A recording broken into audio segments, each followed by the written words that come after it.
आज Uttarakhand news update की team जिनके पास आई हुई है उनको किसी भी परिचय की आवश्यकता का ज़रूरत नहीं है।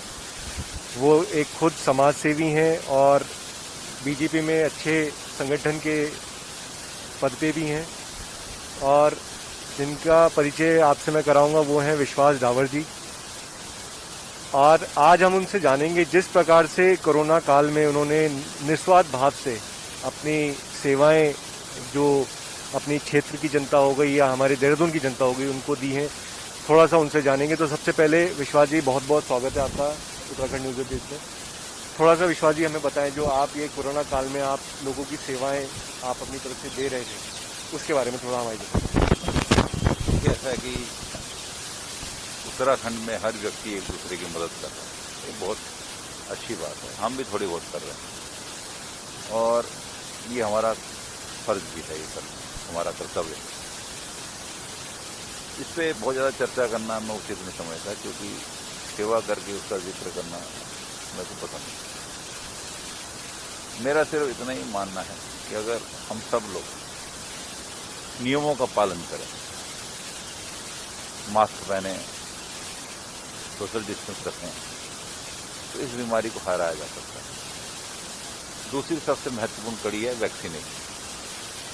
आज भी एक कार्यक्रम में हमने लोगों को उत्साहित करते हुए वैक्सीनेशन के लिए उत्साहित किया, उनको वहाँ पे लाए और 100 से ऊपर लोगों की वैक्सीनेशन उस सेंटर पर हुई। इसके लिए मैं जो इंजीनियर्स एनक्लेव की जो RAW है, उनकी रेजिडेंट वेलफेयर एसोसिएशन है RW, उसका बहुत ज़्यादा आभारी हूँ कि उन्होंने अपनी बहुत ही सुचारू रूप से ये सारी व्यवस्था चलाने के लिए अपने स्थान को, अपने कम्युनिटी सेंटर को उपलब्ध कराया और हम 100 से ऊपर लोगों का करा सके। कई स्थानों पर इतना कार्य चलता रहता है। और देखिए, अगर इस कोरोना से मुक्ति पानी तो नियमों का पालन और वैक्सीनेशन, यही दो चीज़ें। और अब हमारा सारा जो ध्यान है केंद्रित की वो लोगों से कहें, खुद भी कहें और लोगों को फिर प्रोत्साहित करें कि भाई आप दूसरे लोगों को भी ये बात दें। ये एक मूवमेंट जिसे कहते हैं ना, पब्लिक मूवमेंट अगर बनेगी, वैक्सीनेशन और डिसिप्लिन, अनुशासन से ही और वैक्सीनेशन से, इससे मुक्ति मिलेगी और देश में प्रगति जो रुक सी जाती है बार बार कोरोना से, वो उसको गति मिलेगी। क्योंकि आज जो हमारी लीडरशिप है, चाहे वो देश की हो, प्रदेश की हो, और अधिकतर बहुसंख्यक लोग बहुत अच्छा विचार रख के अच्छा कार्य कर रहे हैं, पर कुछ लोगों की गलती की वजह से बहुत अधिक लोगों को इसका भुगतान करना पड़ता है।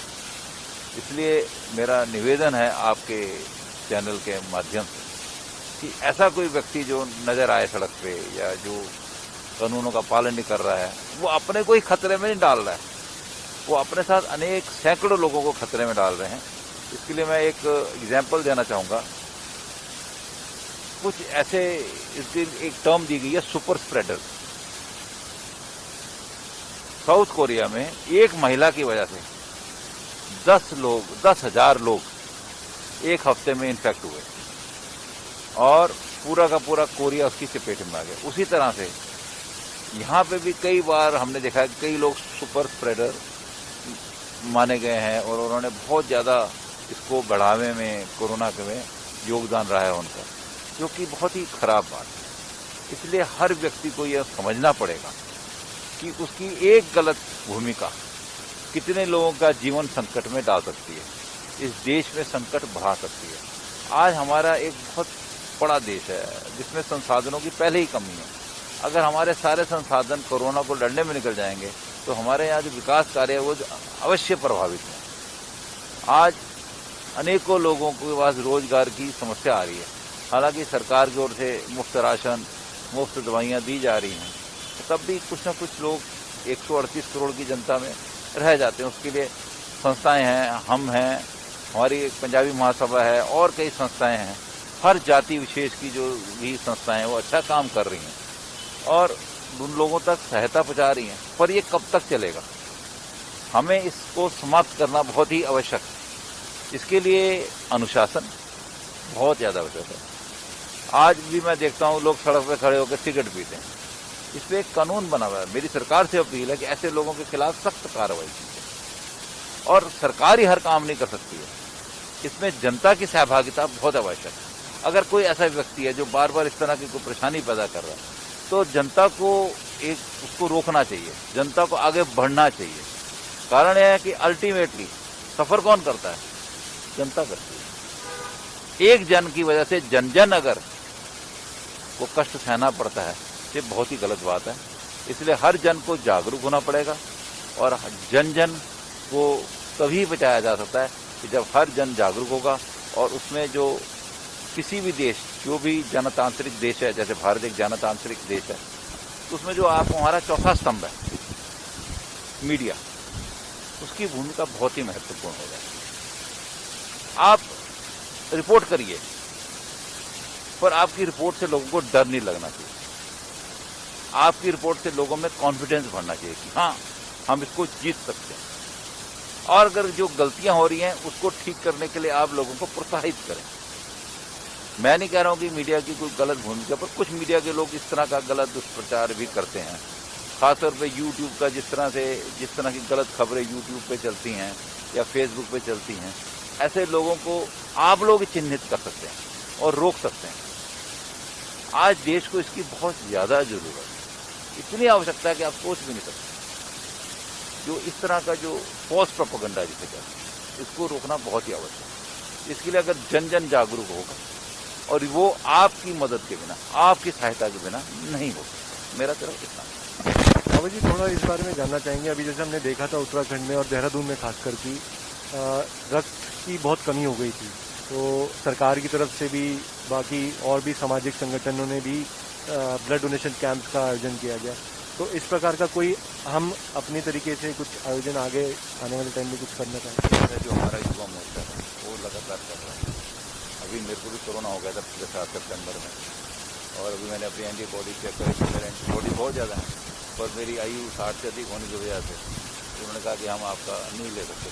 मैं तो बहुत, मेरी दिली इच्छा थी कि मैं अपना रक्तदान करूं, और मैं आज से पहले करता भी रहा हूं लगातार हमेशा, पर इस बार मैं नहीं कर पाया। मेरे पुत्र जो है वो हमेशा इस काम में आगे रहता है। मेरे परिवार के और भी जो लोग इसके लिए हैं, जो सक्षम हैं, वो करते हैं, और पूरा का पूरा समाज इसमें लगा हुआ है। ऐसा नहीं है कि रक्त की कमी। और आप तो जैसे जो ये चलाते थे प्लाज्मा, उसको वैसे ही बैन कर दिया गया, ICMR ने बैन कर दिया है, तो उसके कोई बहुत ज़्यादा फायदा ना होके कई नुकसान हो रहे थे। कारण यह है कि प्लाज्मा देने की जो तकनीक है उसमें कहीं कमी आती है, और जिसकी वजह से व्यक्ति विशेष को बहुत कष्ट होता है। और मैं फिर धन्यवाद देना चाहूँगा जो हमारा मेडिकल स्टाफ, जिस प्रकार से उन्होंने कोरोना काल में बिना डरे, बिना अपनी जान की परवाह की, जिस तरह से लोगों को सेवा की, वो भी अपने आप में एक बहुत बड़ा एग्जाम है। और मेरे को बड़ा कष्ट होता है कि हमारे जो मीडिया है उसने इस बात को कहीं नहीं उठाया। उन्होंने उनका उत्साहवर्धन कहीं नहीं किया। मेडिकल में जो लोग जिस तरह से, अगर कहीं कोई झगड़ा हो गया या कहीं किसी मेडिकल स्टाफ की कोई कमी होगी, उसको बहुत ज़्यादा हाईलाइट किया गया। आखिर वो भी इंसान दिन में 20-20, 22-22 घंटे काम कर रहे हैं, महीनों से लगातार काम कर रहे हैं, उनका भी परिवार है, वो भी इंसान है, वो भी कष्ट में आ सकते हैं, उनको भी परेशानी हो सकती है। इन सारी बातों को डिस्काउंट करके उनका उत्साहवर्धन करने के लिए हर छोटी बात का बतंगड़ बनाना, इसको भी हमें अवॉइड करना है।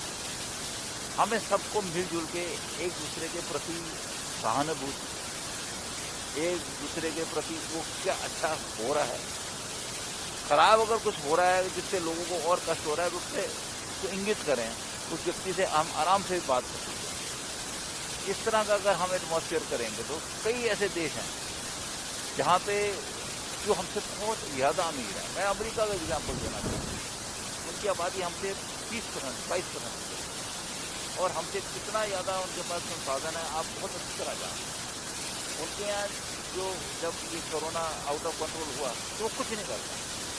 जब भी कोई पैंडेमिक होता है, जो इस तरह की महामारी होती है, तो इसको कंट्रोल करना कोई इतना आसान नहीं होता। मैं तब भी अपने जो मेडिकल स्टाफ, जो अपने हमारे सरकारी तंत्र में जो लोग अपनी जान को खतरे में डालकर काम कर रहे हैं, मैं तारीफ करना चाहता हूँ, प्रशंसा करता हूँ कि उन्होंने बहुत अच्छा कार्य किया।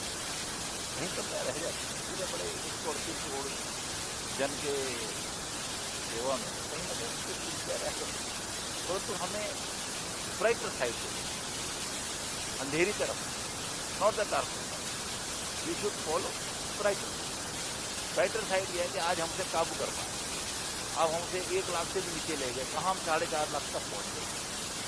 138 करोड़ की जमीन है, आज हमारा रिकवरी रेट 30 है। मैं नहीं मानता कि हमसे और अच्छा नहीं कर सकते, और इस जो तरह का ये महामारी है, जिस तरह की ये बीमारी है, और जिस तरह से षड्यंत्र द्वारा ये पूरी दुनिया में फैलाई गई है, इस पर मैं बात नहीं करना चाहूँगा। इससे सारी परिस्थितियों को देखते हुए मैं अपने जो मेडिकल कर्मी हैं, जो अपने सरकारी कर्मी हैं, जो फ्रंट लाइन वर्कर जिसको हम कहते हैं, जो अपने समाज सेवी हैं, और ज़्यादातर जो मीडिया है उसकी भूमिका बहुत ही सहराई, और इसी को आगे बढ़ाना पड़ेगा। और अगर हम सब लोग इकट्ठे हो जाए, जो चारों स्तंभ है जनतंत्र, अगर वो चारों इकट्ठे हो जाए, तो इस तरह के जो लोग हैं जिनकी वजह से सारी मुश्किलें बढ़ी हैं, तो हम रोक पाएंगे। तो आज के टाइम पे तो सिर्फ इतना ही चाहिए, और इससे अगर हम बढ़ेंगे तो उसके बाद तो आप भी देखिए उत्तराखंड हर चीज़ में आगे है। आज लॉ एंड ऑर्डर में हम नंबर 1 हैं पूरे देश में, ये पहली बार ऐसा हुआ। अब कुछ लोगों को काम है सिर्फ हर चीज़ में गलती निकालते रहें। दे आर रिजेक्टेड पीपल ना, उनको हर समाज के हर वर्ग ने बार बार रिजेक्ट, वो परेशान है। उनके बड़े बड़े लीडर आज भी यूपी के बहुत बड़े, मतलब जैसे कहते हैं स्टालवर्थ जो रहे हैं कांग्रेस के, जितेंद्र प्रसाद जी, उनके पुत्र जितेंद्र प्रसाद जी ने आज छोड़ा कि हमारे पास 10 आदमियों की शक्ति है, पार्टी 10 आदमियों में सिमट कर रहेगी। आज उन्होंने ऐसा कहा। तो ये जन जन के आंदोलन, हमारी जो पार्टी है जन जन का आंदोलन है, जन जन के विचार को लेकर चलते हैं, और हमको अगर कोई क्रिटिसाइज करता है तो हम उसे बहुत पॉजिटिवली लेते हैं और इम्प्रूवमेंट करते हैं। आपने देखा ना जिस प्रकार प्रधानमंत्री ने वैक्सीनेशन को, पहले जब वैक्सीनेशन शुरू हुई तो कोवैक्सीन कई कांग्रेस के प्रदेशों ने वापस कर दी कि हमको नहीं चाहिए। आज वो कहते हैं हमें कोवैक्सीन दे दो। पहले कहते थे ये प्रदेश को कह दो हम खुद करेंगे, हमने कहा प्रदेश खुद कर लें तो कुछ कर नहीं पाए, तो केंद्र करे, अब हम कर रहे हैं।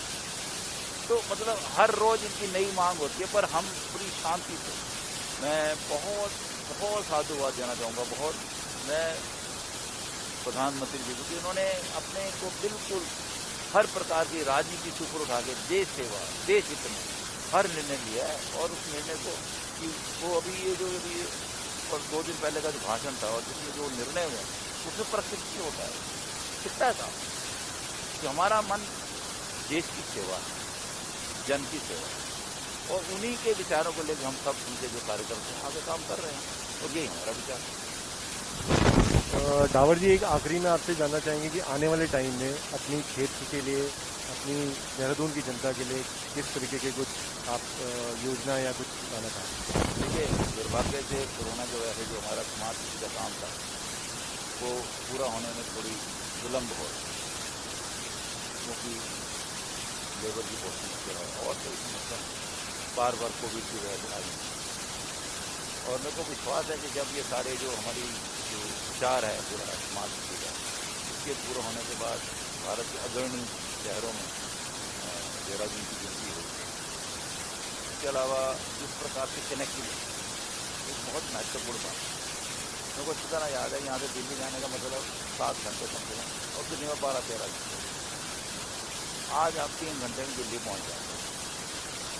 उसी प्रकार से आपने पंजाब की तरफ जाना है तो यमुनानगर होते हुए आप पंजाब के जो मेजर टाउन्स हैं या मेजर जो बड़े शहर हैं उन पर आप बहुत जल्दी पहुँच सकते हैं।